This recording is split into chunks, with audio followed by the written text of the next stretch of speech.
In the weeks that followed the assassination of President John F. Kennedy in Dallas, Texas, on November 22, 1963, Warhol began to collect pictures of the widowed First Lady, Jacqueline Kennedy, that flooded the popular press.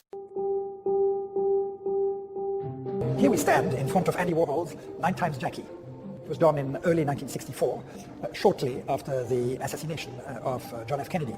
This has all the trademarks of Andy Warhol's genius. He chose Jacqueline Kennedy, one of the most mythical women of the 20th century. And you have this technique of the screen print, which is a technique he started experimenting with only about a year earlier, so it was still a very new technique. It is that repetition that gives the strength to this work. You have this blue background that varies slightly from each portrait of Jackie. So none of the 9 blues are completely identical. On one hand, you have this monotony due to repetition. On the other hand, you have these differences that hit you when you look at it. While you clearly know that it is linked to the assassination of John F. Kennedy, it's linked to a very clear moment. Yet, when you look at this painting, you don't think, oh, this is 60s. You don't think this is 1964. There is something totally timeless about this work. It is that timelessness that is just so appealing to us.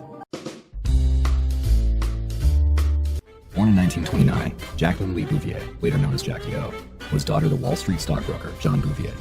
Belonging to the same social circle in the early 1950s, Jackie was introduced to her future husband, John F. Kennedy. On November 22, 1963, her husband was shot and killed. Jackie spent the next couple of years mourning her husband's death. She would later remarry her longtime friend, Aristotle Onassis, another marriage that was cut short due to Onassis' failed health in 1975. Throughout the remainder of her life, she continued to make headlines. After a hard fight against lymphoma coming to an end on May 19, 1994, Jackie died at the age of 64.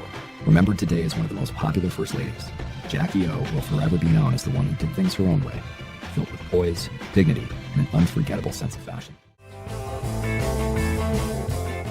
Here's the case for Andy Warhol. You know him to look like this, but Andrew Warhola was born in Pittsburgh to Slovakian immigrant parents and started out looking like this.